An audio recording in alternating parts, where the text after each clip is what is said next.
Halo, bertemu lagi Warung Rempah episode ke-7. Sadis gitu ya. Udah 1 bulan lebih. Bulan lebih. Kali ini kita bersama Bapak Dr. Jajang ya. Jangan bapak, masih muda lagi. Oh ya, Gue belum tua-tua amat. Jajang Gunawijaya ya. Dr. Jajang ya, Dr. Jajang. Belakangnya Gunawijaya. Gunawijaya ya. Ini apa? Kang Jajang ya tadi Mas Bram manggilnya Kang ya. Boleh. Tadi diceritain nama Mas Bram nih, katanya ada seorang yang pakar folklore gitu kan. Langsung ini gawat nih kalau di ngobrol pasti gawat nih. Terus nanya temanya ke Mas Bram. Terus temanya apa nih Mas Bram? Temanya erotisme dalam rempah-rempah. Wah, ini makin gawat lagi nih kayaknya. Mas Bram mungkin bisa mulai memperkenalkan Kang Jajang dulu nih. Iya, jadi gini, ini teman saya, beliau dosen antropolog di UI, di Fakultas FISIP UI, jurusan antropologi. Beliau antropolog, dia pokoknya udah penelitiannya udah banyak. Beliau di pakar folklore. Nah, ini sekarang yang mau diotak-atik nih ceritanya nih gini deh.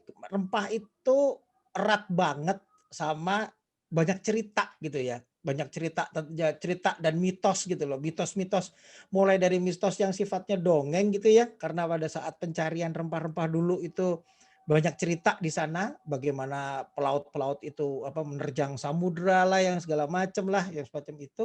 Sampai mitos-mitos dari khasiat-khasiat rempah-rempah itu, sampai dan cerita-ceritanya yang mulai cerita jorok lah, yang cerita segala macam, udah banyak banget gitu loh yang terkait dengan itu. Dan kok aneh juga ya, rempah itu selalu dikaitkan gitu ya, kalau udah namanya cerita itu selalu tentang kekuatan pria lah, tentang kemampuan seksualitas lah dan segala macam loh. Dan cerita-cerita erotik yang seperti itu tuh mengiringi gitu loh kayaknya rempah-rempah di Indonesia ini gitu. Gitu Mas Unggul. Jadi hari ini tuh kita mau coba bongkar deh cerita-cerita ini nih, sang pakarnya Kang Jajang ini yang bisa banyak yang banyak cerita tentang itu gitu. Mangga gitu. Mangga Kang Jajang, silakan kita mulai nih, kita ngobrol dulu. Habis itu nanti kita tektokan nih, ngobrol nih. Iya. Ya gini kan, yang namanya folklore itu kan satu kebudayaan lisan ya, kebudayaan yang diturunkan dari suatu generasi ke generasi dari cara lisan ya, dari mulut ke mulut gitu ya. Baik, bahkan itu tersebar dalam satu kolektif apa saja. Kolektif apa saja, itu bisa suku bangsa, bisa kelompok sosial, bisa kelompok-kelompok guru dan lain-lain. Pokoknya tradisi lisan, kebudayaan lisan yang disebarkan secara dari mulut ke mulut, menyebar di antara kolektif-kolektif tertentu. Itu bisa folklore lisan, bisa humor-humor, cerita-cerita, mite-mite, bisa juga folklore sebagian lisan ya, sebagian lisan misalnya ya permainan rakyat gitu ya, nyanyian rakyat gitu. Bisa juga yang bukan lisan itu benda-benda ya, termasuk juga rempah. Nah, rempah ini adalah produk budaya juga ya tentu. Itu produk folklore juga karena disebarkan secara turun-temurun. Nah, turun-temurun, disebarkan secara lisan. Akan tetapi folklore ini ada di dua pihak. Satu dia sebagai folklore bukan lisan, satu juga sebagai folklore lisan. Jadi kalau gitu bisa dikatakan folklore sebagian lisan. Bendanya adalah ya macam-macam empon-empon, ramu-ramuan, yang mulai dari pala, ya jahe, cengkeh, ketumbare, ya apalagi jahe, kunyit segala macam, itu bendanya ya. Tapi cerita tentang benda itu yang lisan ya. Cerita tentang rempah-rempahnya itu yang lisan. Rempah-rempah itu kan kalau bendanya itu tadi saya sebut macam-macam, ada bawang putih juga masuk tuh, ada bangle, ada jahe merah, ada galian singset, galian rapet, ada godong telong, macam-macam lah. Tetapi manfaat dari itu atau ceritanya itu disampaikan secara lisan. Dari nggak ada keterangan tertulis, ngajak orang menulis ya. Dulunya, kalau sekarang sih udah ada ramu-ramuan tertulis. Kita bicara soal sejarahnya. Tapi memang ada di Primbon Jawa ya. Tapi Primbon Jawa juga kan tidak terlalu selengkap perkembangan rempah-rempah yang ada sekarang. Nah, cerita tentang bahwa rempah-rempah tertentu itu punya khasiat tertentu itu pun disampaikan secara lisan dari mulut ke mulut. Misalnya apa? Bangle ya. Bangle itu ada satu rempah-rempah yang berguna untuk mengusir setan. Sekarang ibu-ibu hamil gitu ya, takut nanti bayinya kerasukan setan. Kalau udah 4 bulan, 5 bulan ke atas, maka dikasih bangle, itu dimasukin dalam peniti ya kan. Peniti itu digunakan untuk jadi kancing pengganti kancing baju atau ditaruh selipin di baju dengan peniti itunya ada bangle. Nah, jadi yang namanya setan, terutama kuntilanak gitu. Kalau di Indonesia kan percayanya setan kuntilanak, pocong gitu ya. Ya nggak tahu yang dekil-dekil gitulah. Beda dengan Amerika. Kalau Amerika setannya wah Dracula gitu pakai jas rapi keren. Kalau kita kan udah pocong, dekil, kuntilanak kemana-mana pakai baju tidur. Emang kayak begitu. Kerenan dikit genderuwo gitu ya. Genderuwo itu yang berbahaya karena genderuwo itu bisa menjelma menjadi manusia gitu. Ya, ibu-ibu hamil baru hamil 4 bulan tiba-tiba suaminya kerja terus pulang kerja belum waktunya nggak taunya genderuwo. Nah, itu ditakutin. Maka dengan menggunakan bangle itu makhluk-makhluk seperti itu takut ya. Bawang putih juga sama ya. Bawang putih juga dimasukin ke dalam kantong saku atau ditusukkan ke dalam pada peniti ya, itu juga sebagai penangkal bahaya.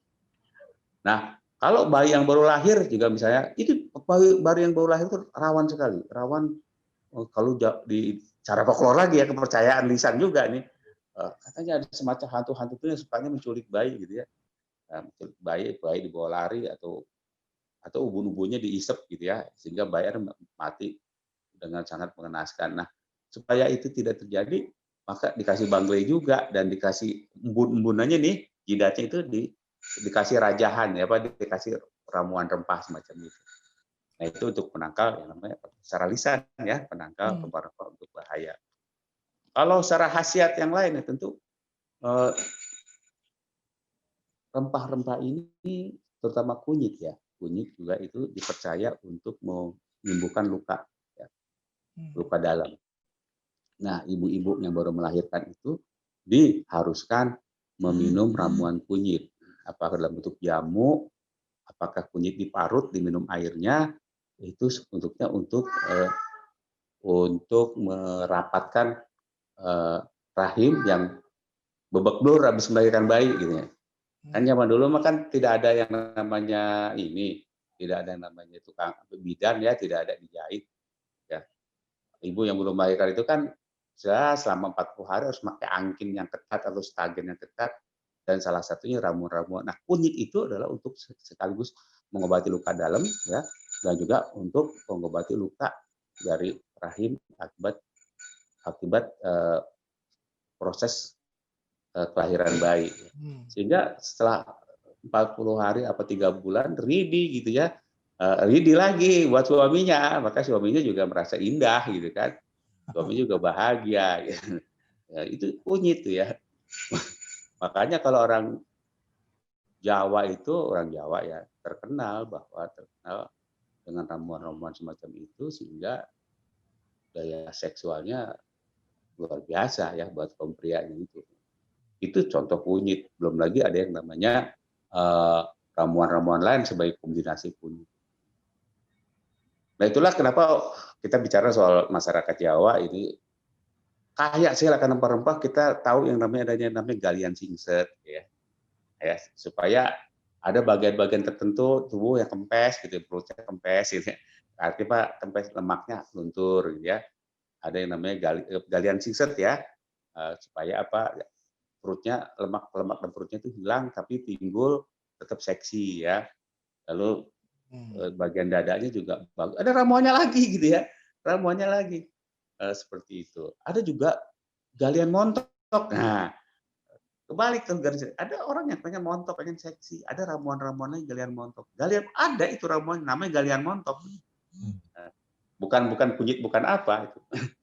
Nah, sehingga kelihatan cewek Jawa itu ideal ya. Tidak terlalu kurus, kalau kurus tambah dengan galian montok, ya. Kalau terlalu gemuk dikasih minum galian singset. Plus makan ramuan jahe, kunyit atau rempah-rempah yang lain supaya proses persalinan itu pasca persalinan itu berjalan lancar sehingga cepat sekali mengalami recovery. Nah, itu untuk yang namanya wanita. Jadi makanya ada banyak secara folklorik gitu ya, sebutan-sebutan khusus buat model wanita Jawa itu. Ada di lagu-lagu Putri Solo, bagaimana lenggang-lenggoknya Putri Solo gitu kan. Berarti apa? Seksi gitu ya. Supaya seksi gimana? Lemak-lemaknya bisa dibuang supaya enggak berlebihan. Adanya galian singset. Kalau terlalu kurus supaya seksi, minumlah galian montok. Itu isinya rempah-rempah semua. Bukan operasi plastik, bukan sedot lemak, bukan. Makanya namanya diet orang Jawa itu luar biasa. Nah, sama Madura juga sama sedemikian rupa. Kalau kita tahu yang namanya simbol seks cewek adalah Madura ya. Cewek Madura terkenal ya. Yang ada jamu-jamu khusus ya. Jamu-jamu khusus yang membuat kewanitaan wanita Madura itu memang idaman semua pria ya. Nah, bagaimana dengan pria nih soal seks itu ya? Kalau pria yang saya tahu sih ya tentu ada banyak ya. Tapi salah satu rempah yang jelas untuk pria itu adalah pasak bumi ya. Pasak bumi itu ya dulu sih tidak dianggap rempah ya. Tapi itu ramuan khas Kalimantan. Karena kita sekarang bicara soal rempah itu adalah produk budidaya lokal yang bukan makanan ya. Bukan makanan yang mengenyangkan ya, tapi makanan yang berefek samping atau makanan yang merangsang ya. Merangsang sesuatu. Itu yang terkenal itu adalah pasak bumi. Mengandung pasak bumi enggak gitu. Ada jamu tuh mengandung pasak bumi gitu. Tentu pahitnya minta ampun. Pasak bumi itu bisa aja akarnya pasak bumi tentu saja. Bisa aja berupa kulit akar, bisa berupa kayu akar. Gitu. Kedua-duanya pahitnya minta ampun. Tapi itu terkenal pasak bumi sebagai untuk erotisme pria. Supaya pria itu tahan lama. Tahan lama dan kuat. Kalau pria tahan lama dan kuat, maka wanita pasti akan gembira. Makanya dalam kampanye dulu waktu Pak Yusuf Kala jadi cawapres ya, waktu zaman pertarungan dengan SBY ya tahun berapa sih ya itu ya, tahun 2009 ya. Maka semboyan Pak Yusuf Kala lebih cepat lebih baik gitu kan, lebih cepat lebih singkat ya, lebih cepat lebih baik itu hanya menyenangkan pria, tapi ibu-ibu menderita ya. Ibu-ibu tuh nggak suka lebih cepat lebih baik, ibu-ibu cepatnya lama, intensif ya, romantis dan bermakna. Kalau lebih cepat lebih baik ya wanita bisa kecewa minta ampun. Supaya tidak jadi lebih cepat lebih baik, ya, maka harus kejantanan pria itu harus dikuatkan dengan ramuan Indonesia yang namanya pasak bumi. Apakah kulit kayunya atau kayu akarnya? Kulit akar, dan kayu akar. Nah, kenapa itu pasak bumi? Karena pasak bumi itu akarnya itu benar-benar menghujam bumi. Menghujam bumi begitu sangat kokoh. Itu ada di Kalimantan. Bukan di tanah gembur, bukan. Di tanah Kalimantan, ya memang tanah gambut sih Kalimantan, Mbak. Tapi akar itu butuh-butuh mau hujam ke bumi dalam sekali. Dan untuk nyabutnya nggak bisa dengan seorang. Harus beberapa orang yang nyabut. Dan nggak boleh pakai alat nyabutnya. Harus dengan orang. Ya, dengan 2-3 orang baru dicabut. Dan akarnya itu dikeringkan sedemikian rupa. Dan itu analog namanya, analog.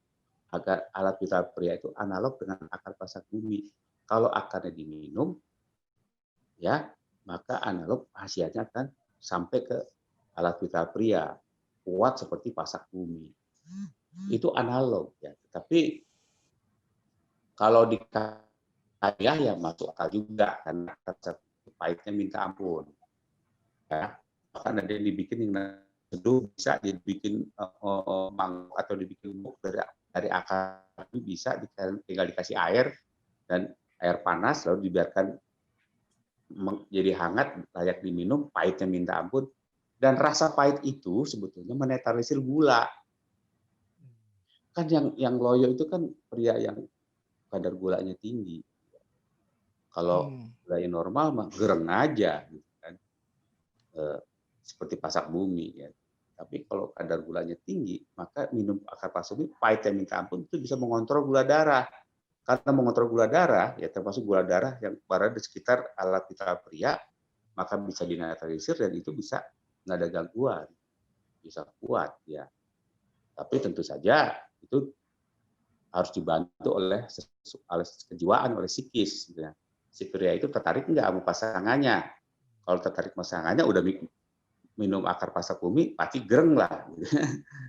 Tapi kalau walaupun minum akar bumi, ya umur udah 55 ke atas gitu ya, sama pasangan yang nggak tertarik ya tetap aja loyo gitu ya. Ya, tapi biasanya memang stamina lebih bagus kalau dia tertarik sama wanita, ada daya tarik tertentu dari lawan seksualnya. Nah itu penjelasan klinis ya, karena dia pahit rasanya bisa mengontrol gula darah sehingga seperti ini. Tetapi masalahnya bukan soal karena kejantanan pria itu loyo, bukan karena soal gula darah, emang karena bawaan, karena sesuatu hal. Apakah psikis, apakah gimana. Walaupun gula darah normal, ya loyo aja. Maka perlu dibangkitkan, salah satu membangkitkannya itu adalah akar pasak bumi. Akan tetapi, di Indonesia itu bukan hanya akar pasak bumi saja. Ya. Ada ramuan-ramuan lain yang dibentuk pil. Bisa seperti kita tahu ginseng, ya, tapi ginseng itu kan dari Korea, ya, bukan dari kita. Tapi kita juga punya ginseng. Orang Indonesia juga nanam ginseng, walaupun kualitas ginsengnya tidak sehebat kualitas ginseng Korea. Karena Korea ginseng itu tanaman yang khas di daerah dengan pH tertentu yang itu yang paling bagus di Korea. Di Cina aja nggak bagus ginsengnya. Di kita ada bagus, ada tapi tidak sebagus kualitasnya di Korea. Ginseng juga itu menjadi salah satu bahan. Nah kalau Indonesia itu pinter, ginseng dicampur dengan larutan akar pasak bumi ditambah dengan jahe merah ya. Ya, di rambut sedemikian rupa menjadinya pil, satu-satunya pil kita misalnya dulu. Ya, itu juga menambah stamina. Nah, wanita juga sama. Kalau dari Kalimantan itu juga ada yang namanya galian rapet. Ya. Bukan kalau di Jawa kan galian singset. Ya. Mungkin ramuannya juga termasuk orang Jawa itu pintar ramu-ramu jamu, ya, yang namanya temulawak, temu ini, temu kunci, temu dicampur dengan ramuan dari Kalimantan. Jadilah menambah gairah seksualitas yang namanya seksualitas wanita. Galian rapet itu berasal dari pohon rapet. Ya. Pohon rapet itu pohon yang ada di Kalimantan juga, ya. Itu bertetanggaan dengan pasak bumi. Pohon rapet itu juga diambil akarnya. Kalau akar rapet itu dipisahkan dari kulitnya, dari kayunya, kayu akar ya, sehingga akar rapet itu mengkerut, yang memanjang, ya, panjangnya bisa 1 meter, bisa setengah meter, 1 meter. Walaupun itu sudah dikeringkan berbulan-bulan bahkan bertahun-tahun ya, tapi kalau akar rapat ini dipotes-potes ya, dipotes-potes, dibikin ruas-ruas, maka getahnya itu masih ada. Ya. Getahnya itu masih ada, lalu asal jangan ditarik putus aja ya, begitu dipotes-potes aja, lalu ditarik lagi, diratakan kembali, diluruskan kembali, maka getah itu akan mengikat kembali. Seolah-olah akar pohon rapat yang udah kering itu seolah-olah tidak dipotes-potes. Nah, akar itu yang bikin rapat. Nah, itu analog orang Indonesia ini bahwa kalau akar rapat itu diminum jadi jamu oleh atau jadi akar pohon rapat itu dibikin bubuk jadi jamu, maka berpindah kerapatannya itu pada sesuatu yang ada pada wanita. Sehingga nggak perlu yang namanya operasi macam-macam ya, seperti di dunia modern zaman dulu itu. Maka dengan minum akar pohon rapat itu, maka yang namanya seksualitas wanita itu sangat sangat baik, gitu. Sangat menyenangkan pria. Dan tidak hanya di Jawa, ya di Betawi juga ada yang namanya tangas ya, tangas dan pulen legit. Ya dia punya sistem medis, sistem wellness ya, namanya tangas atau pulen legit. Isinya pun ramuan-ramuan rempah tadi ya. Jadi supaya suami-suami Betawi itu sayang sama istrinya, maka minumlah ramuan-ramuan tangas atau pulen legit ini sehingga betul-betul namanya pulen dan legit. Ya. Seperti itu, sehingga pria itu betah di rumah. Nah, apa yang saya sampaikan tentang bangle, saya sampaikan tentang kunyit dan sejenisnya gitu. Itu semuanya lisan ya, disampaikan dari mulut ke mulut. Tidak berdasarkan penelitian ilmiah, tidak berdasarkan kajian ilmiah. Setelah membudaya menjadi, kalau sekarang mah jadi viral ya. Setelah membudaya, barulah orang mencari-cari, meneliti, mengkaji. Oh ternyata ada efek farmakologi ini. Iya. Sisanya juga bisa aja placebo ya, hanya membangkitkan secara psikologis saja. Tapi kalau secara bisa jadi sari rapat itu punya khasiat seperti pasak bumi ya, yang bisa mengontrol gula darah biasanya seperti itu. Lalu ada lagi sejenis rempah yang ada di tanah Jawa ini namanya temu kunci.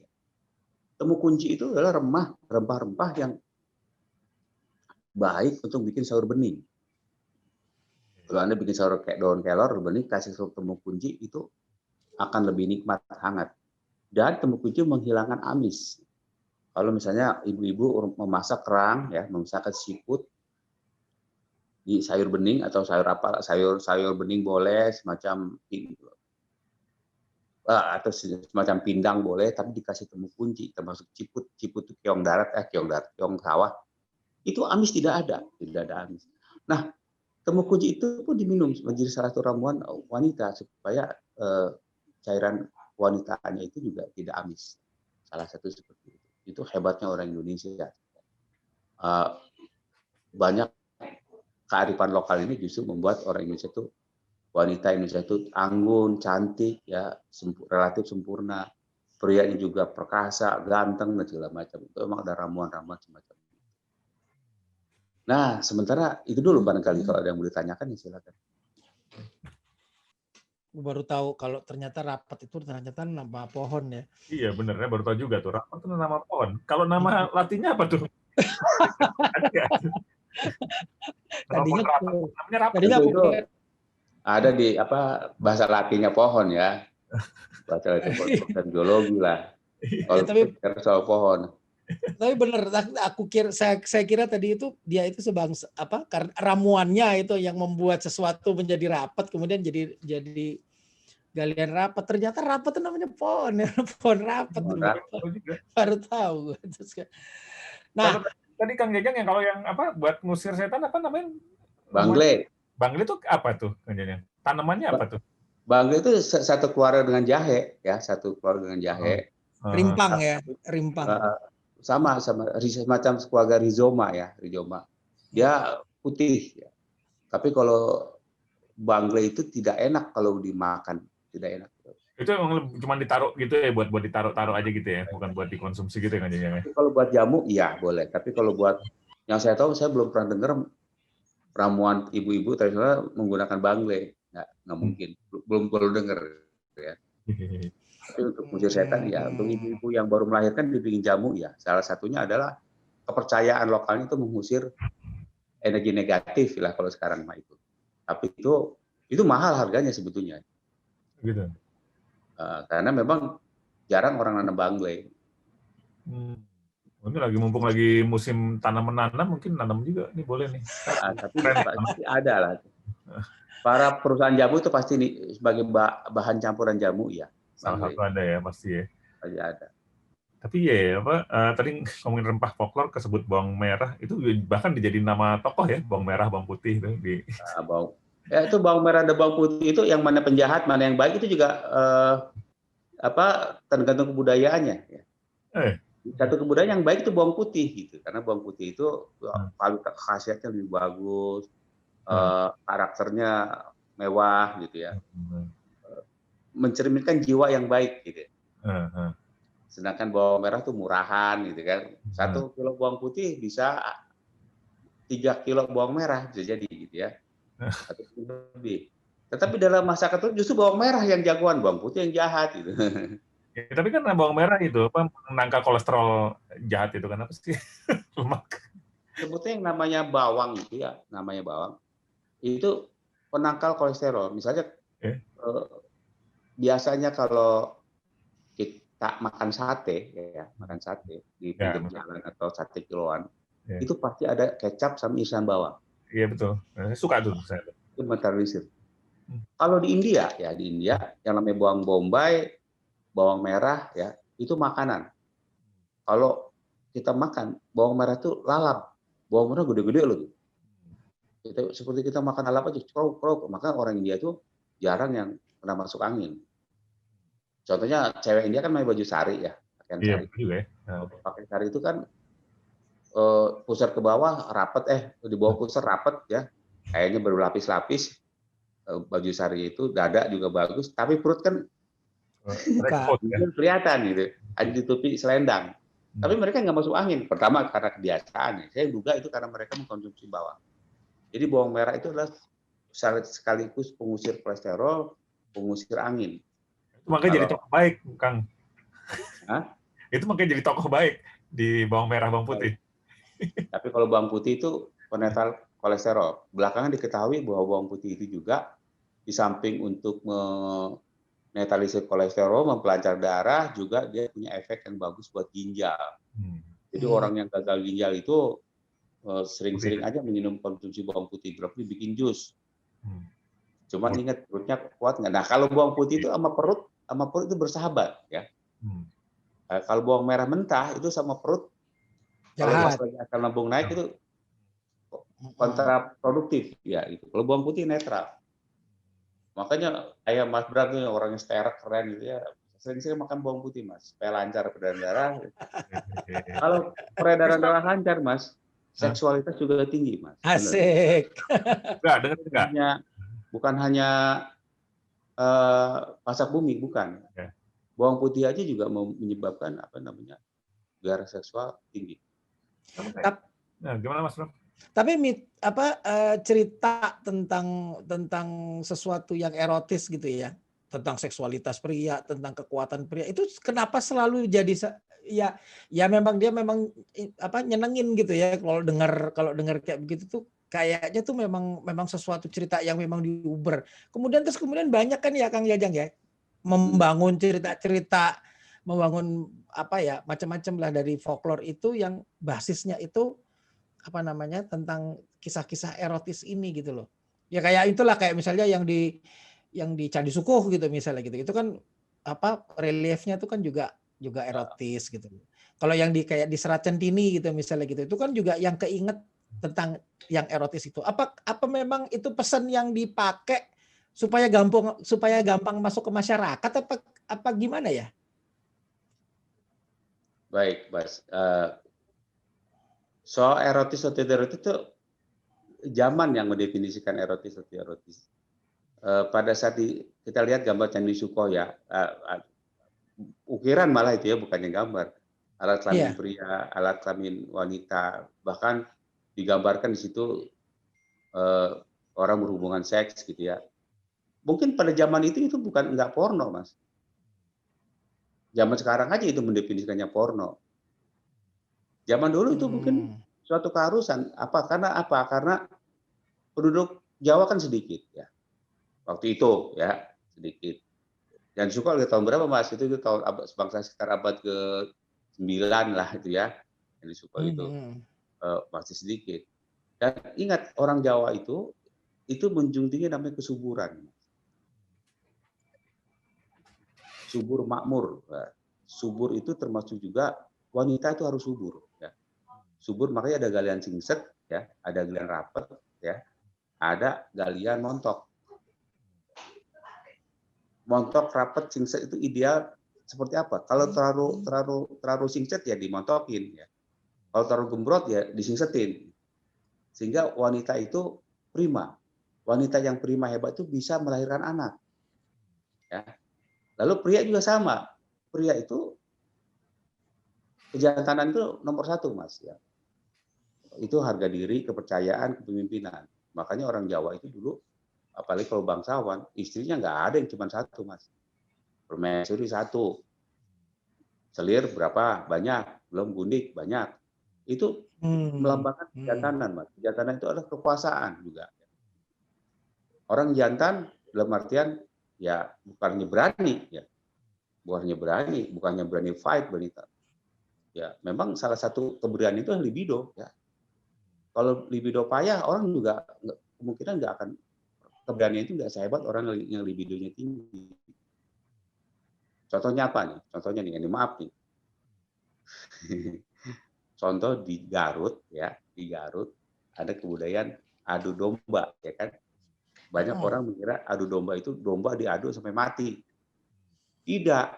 Di Garut itu domba itu diadu tergantung kelasnya. Ada kelas bulu, ada kelas ringan, ada kelas berat. Kalau kelas bulu itu domba yang berumur 2 tahun. Diadu cuman 1 kali jedakan aja, Mas. Cedet. Pala sama pala diadu. Tentu ada bobotohnya ada protokolnya ada. Nah, ada jurinya ada. Nah, juri menilai mana yang kira-kira kelenger, mana yang kira-kira masih fit. Yang kelenger kalah gitu ya. Udah. Jadi nggak sampai mati. Nah, kalau kelas ringan, misal domba yang umurnya 3 tahun, cukup 2 jedakan, Mas. Cedet.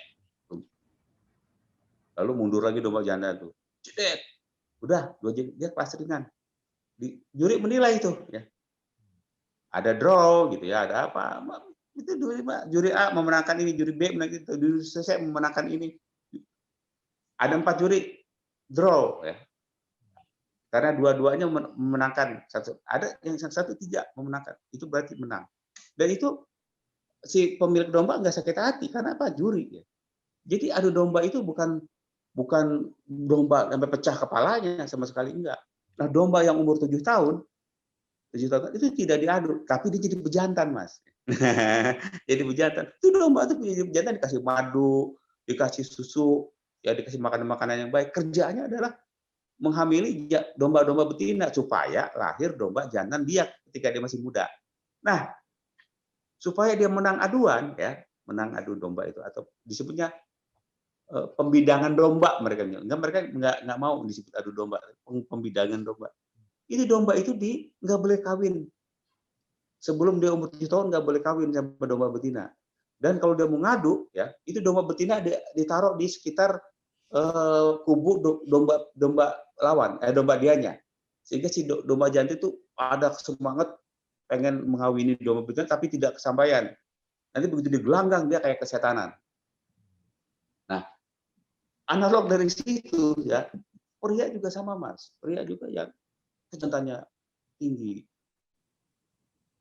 libidonya tinggi, dia dianggap pria perkasa, pria pemberani.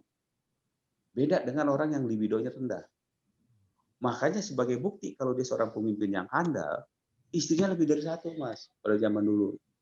Supaya istrinya lebih dari 1, maka harus kuat kan? Maka ramuan itu harus kuat.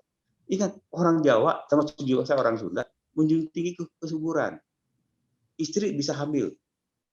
Makanya dulu nenek moyang kita tuh, ibu tuh punya anak 12, 10, minimal 4. Makanya kalau tanya deh teman-teman orang Jawa dulu, istrimu berapa? Istrimu berapa? Anakmu berapa? Anakku wis 4, Mas, udah 4. Karena minimal 4 anak orang Jawa itu. Karena apa? Kalau bisa 4 ada laki-lakinya. Syukur 4-4-nya laki-laki. Karena apa? Kalau nanti ayahnya meninggal, yang paling enggak ada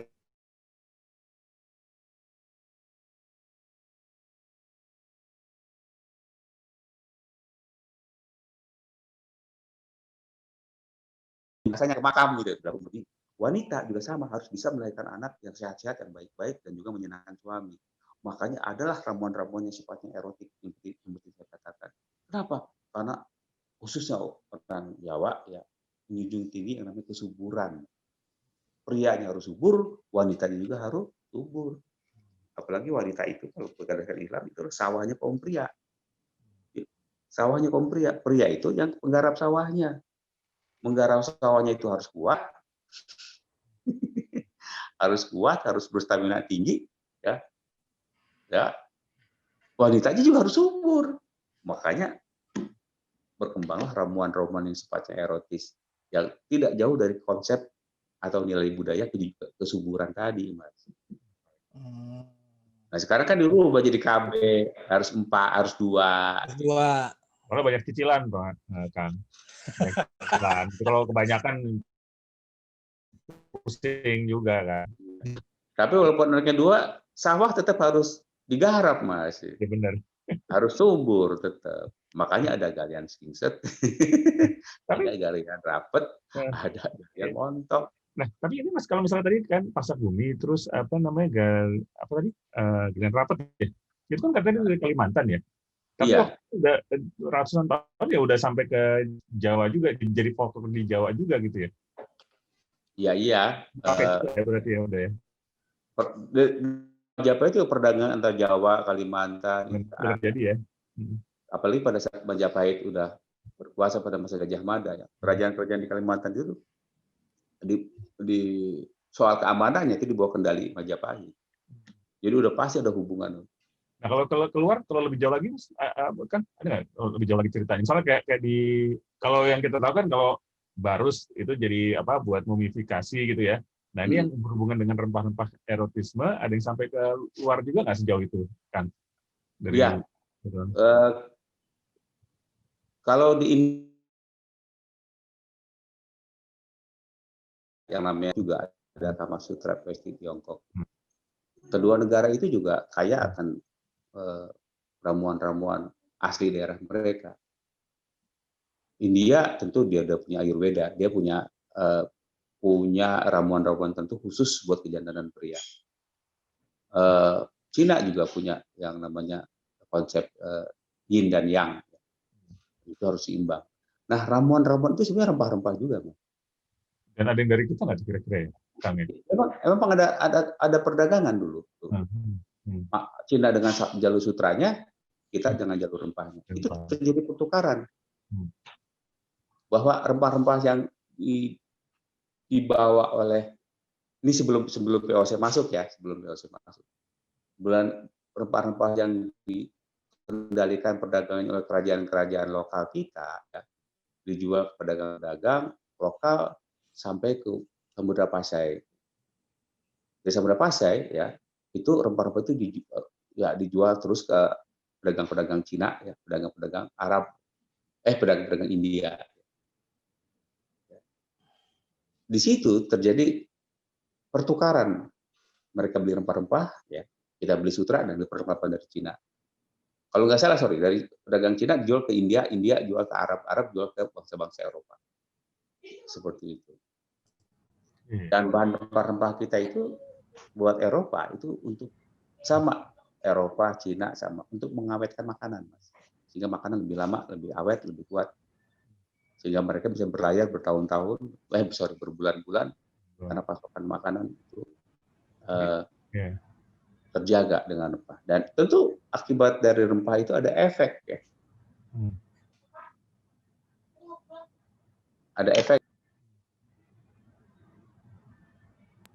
Ada efek pasti efek dari rempah itu. Makanya di India berkembang yang namanya Kama Sutra. Di Eropa juga, di Cina juga sama. Makanya pemimpin-pemimpin India istrinya juga banyak, apalagi Cina. Yang namanya pada masa pernah dengar namanya Sampokong ya, Sampokong. Sampokong itu ada pada dinasti Ming.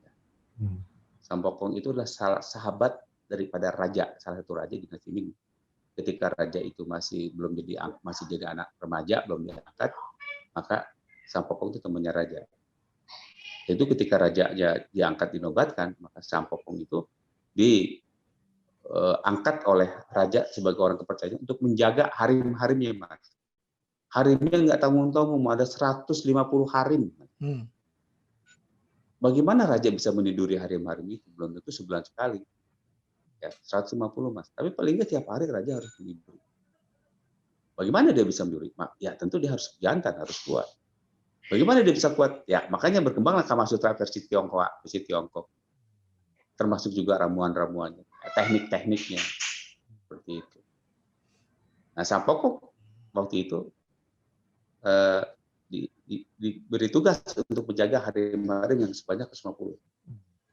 Demi kepercayaan terhadap rajanya, demi kepercayaan bagi raja yang pada dia, maka Sampokong minta dikebiri. Minta dikebiri karena apa? Bayangkan, ya dikebiri bukan berarti penisnya dibuang sama sekali. Jadi pengertian dikebiri itu jangan begitu ya. Banyak kan orang dikebiri, penis enggak, hanya saluran testosteronnya diputus. Jadi dia tidak punya selera untuk melakukan hubungan seksual. Jadi bayangkan 150 pundik, kalau Sampokong itu ganteng Mas.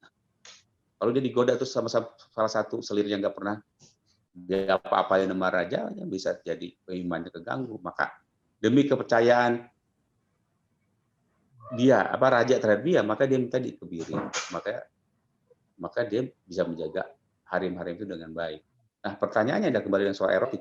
Bagaimana raja bisa nafkahi itu? Kembali lagi pada soal kekaisaran di Korea. Di Korea pernah ada kaisar. Kaisar-kaisar Korea itu kerjanya untuk memberikan keturunan murni di sana. Dia tugasnya sebagai pejantan. Istrinya banyak, istri satu permaisuri, tapi yang lain banyak. Makanya Raja Korea dijaga jangan sampai dicuri, terbunuh atau segala macam. Dia harus jantan, harus melahirkan keturunan pendekar-pendekar atau samurai-samurai Korea. Makanya ramuannya pun harus bagus. Dan cerita erotis itu sebetulnya juga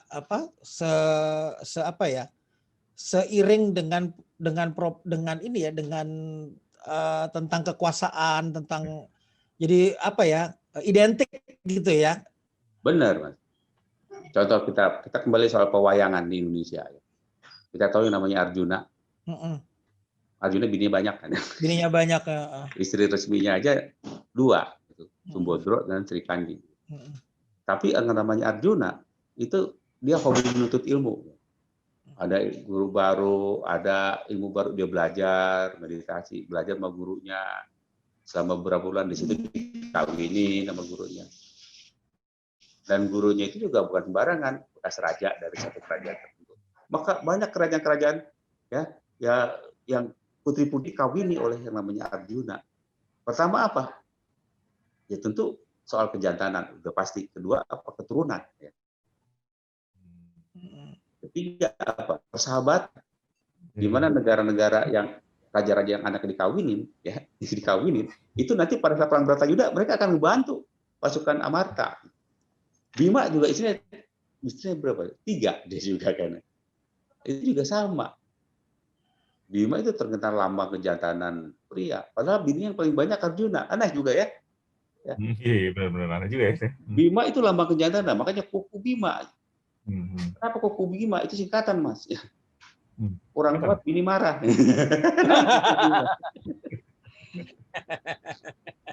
Dan Bima itu dilambangkan seksualnya tinggi. Dia punya alat vital yang selalu tegang. Bima itu ya. Makanya Bima itu nggak pernah duduk. Dia berada di luar istana karena badannya gede, ya, paling gede. Juga dia punya alat vital nggak pernah tegang terus. Susu lambang kejantanan itu ada Bima. Tapi kenapa istrinya banyak Arjuna? Nah, karena Arjuna itu punya istri banyak bukan soal karena kejantanan, tapi karena soal diplomasi. Masih untuk menjaga persaudaraan, persahabatan, menambah dukungan dengan cara kawin.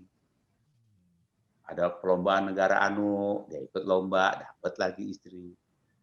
Ada raja anu ikut sayembara, barang siapa yang bisa membentangkan anak panah dan memanah dengan tepat akan dapat putri raja. Dia lakukan itu. Ya, tujuannya adalah apa? Untuk mendapat dukungan. Jadi seksualitas juga ada fungsi positifnya. Ya seperti presiden kita yang pertama kan istri banyak, Mas. Istrinya banyak. bukan karena dia playboy, ya karena banyak wanita juga tergila-gila sama presiden kita itu. Karena karismanya bapak kita itu, bapak negara itu luar biasa. Banyak wanita tergila-gila. Saya nggak terima apa sekarang kalau disebut Bung Karno playboy. Ya, dia pria normal, pria jantan, tapi memang banyak wanita-wanita yang tergila-gila. Udah tahu Bung Karno istrinya 4 masih mau. Udah tahu Bung Karno istrinya banyak masih mau.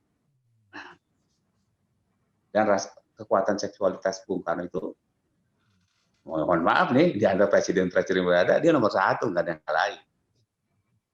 Anaknya juga banyak, baik yang ketahuan maupun yang belum ketahuan. Nah, itu. Tapi itu dalam itu wajar-wajar aja. Saya juga bangga punya presiden jantan seperti itu. Tapi itu juga bisa jadi simbol ya Kang ya, kalau artinya presiden atau raja gitu ya. Sama kan ini kan sebetulnya kan, malah kalau disebut sebagai presiden itu lebih apa ya? Lebih kan kalau raja itu kan lebih kesan tradisinya lebih kencang gitu ya. Kalau presiden kan ya udah sistem yang pemerintahan modern gitu. Tapi tetap simbol kekuatan seksual dari seorang pemimpin itu mencerminkan kekuasaannya dia segala macam itu tetap ya berarti ya Kang ya. Tetap ada pada masalah. Kalau sekarang kan budayanya berubah ya. Sekarang kan kebudayaan demokratis. Ada gerakan feminisme yang kuat juga. Kesamaan hak asasi manusia juga udah mendunia. Itu kan kulturnya udah beda. Ya, kultur udah beda. Kalaupun ada ya sembunyi-sembunyi. Istrinya cuma 1, cuman simpenannya banyak. Tapi kenapa Kak sekarang kalau kayak gini yang selalu diekspos atau selalu dinampakkan itu seorang pemimpin yang laki-laki gitu ya. Kalau dia seperti Ratu Lebah gitu yang perempuan itu ya kesannya laki boleh punya istri banyak, boleh kuat, boleh segala macam. Sementara kalau perempuan itu nggak boleh gitu ya punya suami banyak atau dia yang kuat atau dia segala macam gitu. Nah, ini kontradiksi kayak gini nih gimana itu Kang Jajang? Ya kalau dibandingkan dengan Ratu Lebah ya, Ratu Lebah ini suatu kekuasaan Tuhan yang luar biasa. Ratu Lebah itu selama dia hamil itu hanya 1 pejantan.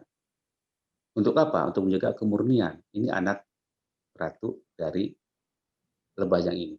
Nah begitu aneh ajaib, begitu jantan lebah itu membuahi Ratu Lebah, maka nggak lama kemudian jantan itu mati. Kenapa? Karena dalam alat kelamin Ratu Lebah itu ada semacam kayak gunting, Mas. Ada penutup yang kayak gunting. Jadi begitu Ratu Lebah itu hubungan seks, begitu terjadi penetrasi, selesai sudah, maka Ratu Lebah itu menutup guntingnya. Maka kelamin prianya lebah jantan mati. Itu lebah. Makanya horor ya jadinya ya. iya, makanya lebah itu begitu dia melahirkan dan jantan itu terus sampai menetas jadi telur. Nanti suatu masa birahi lagi, dia ketemu jantan baru lagi. Maka ada jantan tugasnya mengawini. Gitu. Tapi begitu kawin, sekali kawin mati. Gitu. Kasihan sekali lebah pejantan itu. Mati. Nah, kalau itu saya kira. Kalau kita sih kebanyakan kultur, Mas. Kenapa wanita? Seperti gini, Mas. Kalau kultur kita itu kan sistem kerabatan itu kan matrilineal. Ya memang ada yang namanya matrilineal. Untuk orang Minang seperti itu. Ada di masyarakat India Selatan ya orang Nayar namanya matrilineal. Ya. Di mana pria itu, wanita itu adalah jalur kekeluargaan. Maka ketika wanita itu punya suami dia bertugas di luar kota, dia juga bisa memasukkan pria lain. Dan itu dianggap wajar. Dan kembali pada zaman kalau teori evolusi,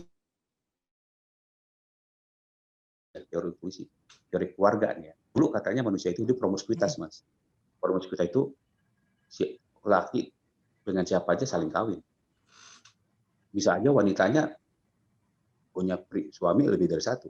Promiskuitas namanya. Tapi perkawinan antar saudara itu nyaris tidak terjadi. Anak dan ibu tidak terjadi, tapi wanita itu boleh kawin dengan siapa saja tanpa ikatan perkawinan. Tapi kalaupun anaknya lahir, maka anak itu dianggap anak kelompok. Misalnya kita klan A, klan B ini. Klan B ini punya wanita, ada 11 wanita dan prianya banyak, mereka saling kawin aja. Maka begitu lahir anaknya anak kelompok klan B. Nah, tapi yang tahu persis siapa anak siapa, bapaknya siapa, itu wanita. Maka anak-anak itu hanya tahu siapa ibunya, bapaknya nggak tahu. Karena semua bapak bisa menikmati ibunya. Tapi si ibu itu tahu, itu pasti anak siapa. Itulah kehebatnya wanita. Kalau kita kan nggak bisa tahu, tapi ibu bisa tahu. Nah, itu dalam tempo ketika manusia masih berburu beramu, kalau seorang Arab menjahiliyah lah ya. Lalu terjadi yang namanya perang antar kelompok ya, karena perebut lahan buruan itu bikin lama bikin terbatas, karena jumlah penduduk makin banyak, maka terjadi perang antar kelompok, antar suku. Maka suku yang kalah, prianya lari, kabur. Suku yang menang, ya dapat wanita, ya dapat wanita. Kadang-kadang terjadi sering mencuri wanita. Maka otomatis yang mendominasi itulah pria. Jadi anak akhirnya hanya tahu pria ini siapa, bapaknya. Karena ibunya banyak. Maka berubahlah sistem kerabatan itu menjadi namanya patrilineal katanya. Lama-kelamaan, berpuluh-puluh tahun, bahkan ratusan tahun yang lalu, ribuan tahun lalu, tidak lagi terjadi perang suku. Laki-laki wanita itu sama-sama mengolah sawah, sama-sama jadi nelayan. Akhirnya terjadi yang namanya ekualitas ya. Sistem kerabatan itu berubah. Yang tadi patriarkat menjadi bilateral seperti sekarang.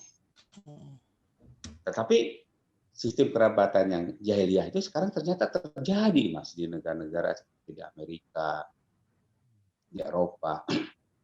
Wanita suka sama suka tinggalin pria tanpa ikatan nikah, suki. Besoknya nggak suka, dinyatakan putus kawin. Terus rumah lagi dengan pria lain. Demikian juga pria suatu saat juga nggak suka sama istri dalam tanda petiknya. Ya kawin lagi. Lalu anak siapa? Anak milik kelompok. Milik pemerintahan Republik Amerika. Ada badan pengasuhan anak ditaruh di situ, aman. Jadi sekarang mana yang lebih beradab, Indonesia apakah negara barat? Dalam hal itu kita lebih beradab. Ya. Karena mereka kembali pada promiskuitas. Yang karena seorang teori evolusionis sudah terjadi ribuan tahun yang lalu promiskuitas. Karena baru malah menjalankan promiskuitas sekarang. Wah, gila ini. Ini kita cuma ngomongin soal erotisme dan rempah-rempah doang, itu bisa kemana-mana loh, Mas Unggul ya. Emang salahnya nih udah mau habis waktunya nih, Mas. Masalah gini saya tanya. Seandainya nih ya, Tuhan mencabut libido kita, maka nggak ada peradaban, Mas. Peradaban dibangun pada libido. Benar. Makanya libido itu harus dijaga. Cara menjaganya jaga stamina, jaga rempah-rempah, minum rempah-rempah. Oke, jadi ini nih kan kita waktunya udah mau habis ya. Berarti tadi statement penutupnya itu ya, kebudayaan dibangun karena libido ya. Ini kembali. Tapi jangan salah loh ya. Bener nggak di Kang Gejang? Kalau nggak ada, kalau tidak karena poligami, nggak ada perkelahian antar agama ya? Iya, Mas. Ini takutnya ntar gini ya. Kan sekarang ini perperangan di Timur Tengah itu antara Bani Israel dengan Bani Arab kan? Ya kan?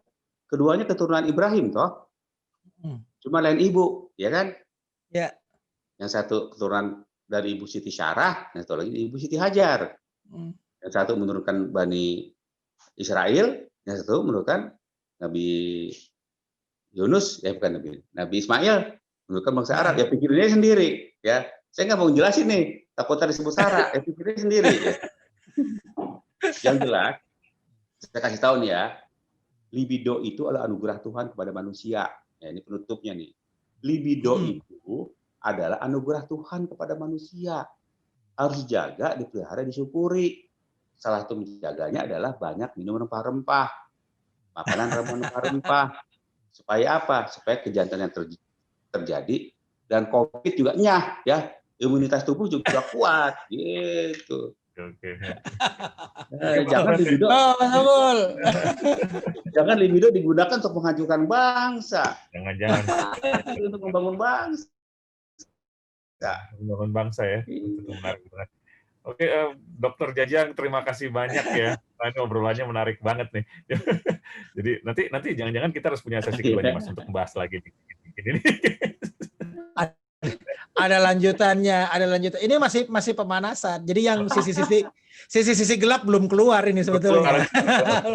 Masih sopan. Ya. Oke, thank you Kang Jajang. Terima kasih banyak ya waktunya. Udah bisa ngobrol sama kita ya. Terima kasih banyak. Mas Bram, Mas Uga semua. Thank you. Nanti kita jumpa lagi. Thank you. Nanti kita jumpa lagi.